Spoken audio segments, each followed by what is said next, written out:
Dear students, आज हम ये चैप्टर 7 जो आपका कोऑर्डिनेट ज्योमेट्री है, इसका दूसरा पार्ट हम ये ले रहे हैं, सेक्शन फॉर्मूला। इससे पहले हमने डिस्टेंस फॉर्मूला पढ़ा है, और डिस्टेंस फॉर्मूला अगर आपके पास 2 पॉइंट्स गिवन है तो उनकी डिस्टेंस फाइंड करने के लिए यूज होता है। और यहाँ पर हम ये सेक्शन फॉर्मूला, और सेक्शन फॉर्मूला जो हम यूज करते हैं, तो सेक्शन फॉर्मूला का यूज कहाँ पर होता है? जब कोई लाइन या 2 पॉइंट्स हमें गिवन है और ये लाइन आपके पास आ गई है, तो उसको किसी पॉइंट पर अगर इंटरली डिवाइड कर रहे हैं तो वो सेक्शन फॉर्मूला वहां पर यूज होगा। कैसे? जैसे हमने नेट कर लिया कि A and B are the 2 points, A x1 y1 and b x2 y2, and point b divide the A B internally at the point b और x y, and the ratio m1 ratio m2। तो हमें जब p के coordinate find करने होंगे, हमें ratio given है या रेशियो हमने फाइंड करना है, तो वो सब उसमें यूज होगा। लेकिन यहाँ पर पहले सेक्शन फॉर्मूला सीखेंगे तो p के कोऑर्डिनेट कैसे फाइंड करेंगे वो हमने यहाँ पर देखना है। ये आपके पास क्या है? कार्टेशियन प्लेन हमने बनाया, X axis and Y axis, और यहाँ पर आपके पास क्या है? आप लिख दें 2 पॉइंट्स। यहाँ पर आपके पास हो गया 2 points a x1 y1 and b x2 y2, and p xy divide the line AB internally, जो आपके पास आ जाएगा, ये इंटरनली जो आपका ये डिवाइड हो जाएगा, एंड रेशियो जो इनका होगा m1 रेशियो m। तो अब आपके पास क्या है? तो ये रिलेशन आ गया। अब हमने क्या किया इसमें? नाउ ये आपके पास जो है A R and P S and B T are perpendicular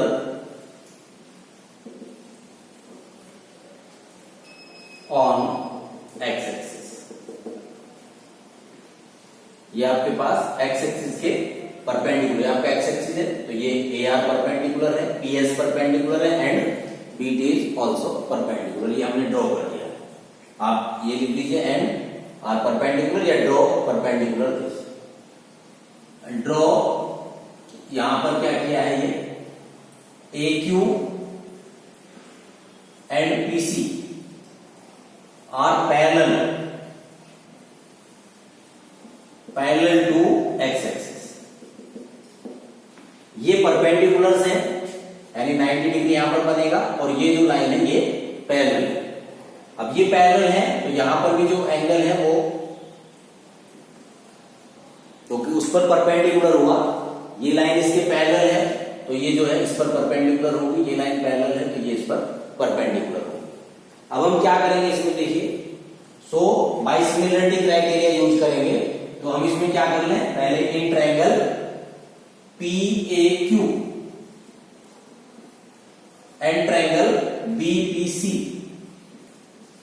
देखिए, ये दोनों ट्रायंगल को हमने, इनको सिमिलरिटी क्राइटेरिया से हमने यूज करना है। तो सिमिलरिटी क्राइटेरिया के लिए क्या है? देखिए, एक तो ये एंगल आपका इसके इक्वल हो गया। क्यों? AQ पैरेलल टू PC हो जाएगी, क्योंकि ये दोनों ही एक्स एक्सिस के पैरेलल हैं, तो ये भी आपस में पैरेलल होंगी, तो ये एंगल इसके इक्वल हो जाएगा, कोरस्पॉन्डिंग एंगल। आप ये एंगल भी ले सकते हैं इसके इक्वल, ये भी कोरस्पॉन्डिंग एंगल होगा, या ये एंगल आप इसके इक्वल ले लें 90 डिग्री। तो ये सिमिलरिटी एरिया से ये आपके पास हो जाएगा। तो हमने क्या किया? यहां पर आपने ले लिया, so angle PAQ equals to angle BPC। ये हो गया कोरस्पॉन्डिंग एंगल।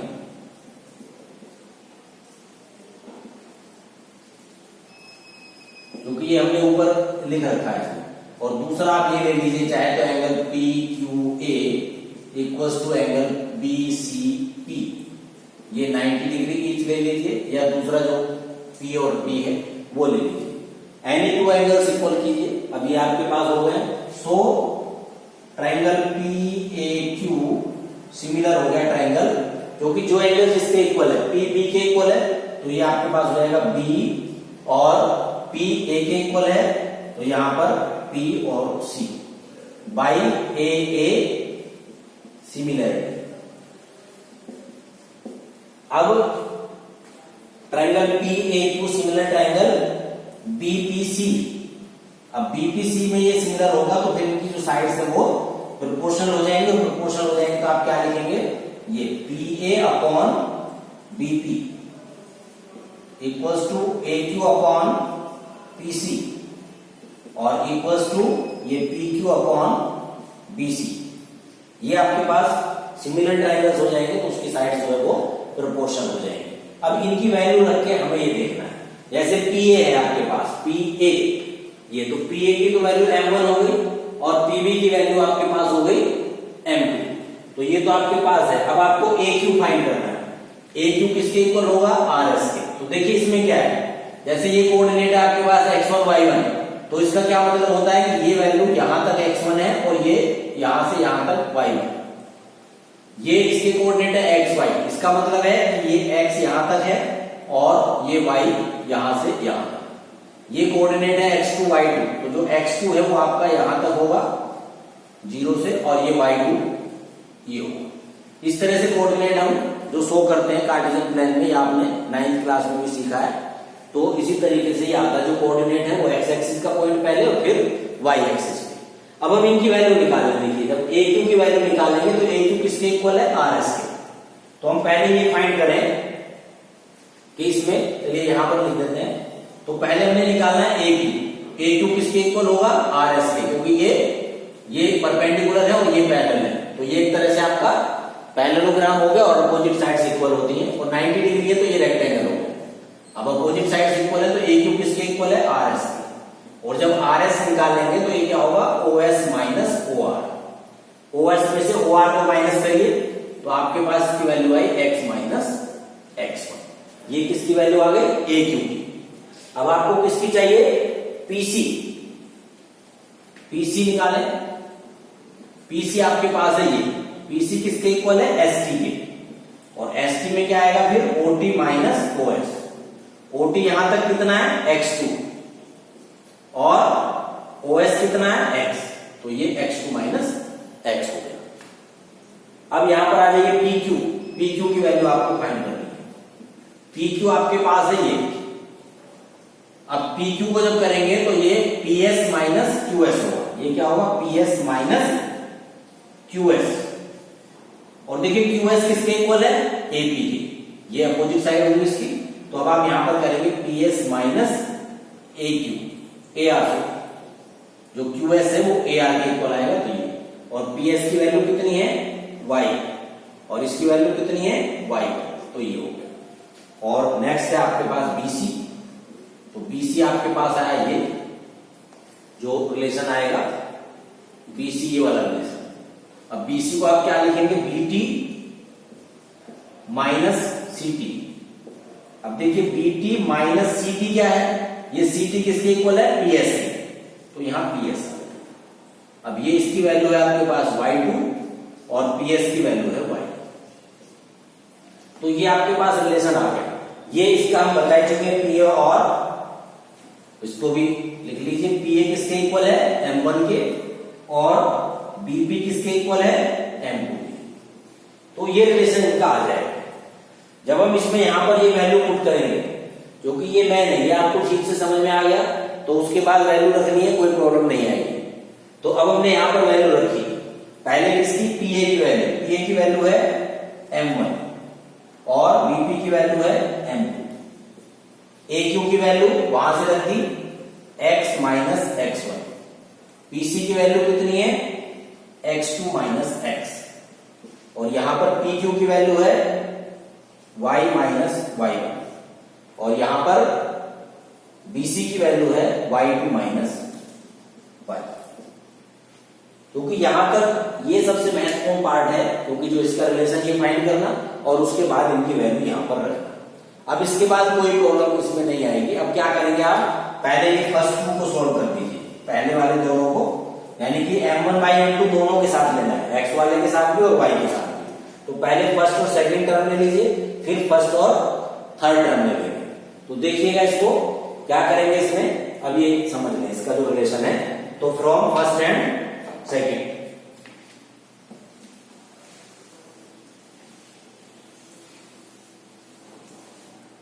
देखिएगा फ्रॉम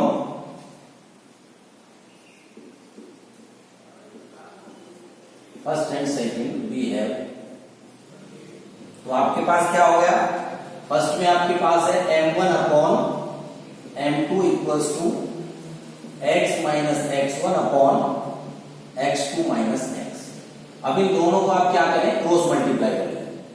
अब क्रॉस मल्टीप्लाई करेंगे तो आपके पास क्या आएगा, देखिए यहां पर m1 की इसमें करेंगे तो आपके पास हो गया m1 x2, इसमें करेंगे तो माइनस m1 x, यहां पर m2 की इसमें करेंगे तो m2 x, और इसमें करेंगे तो माइनस m2 x।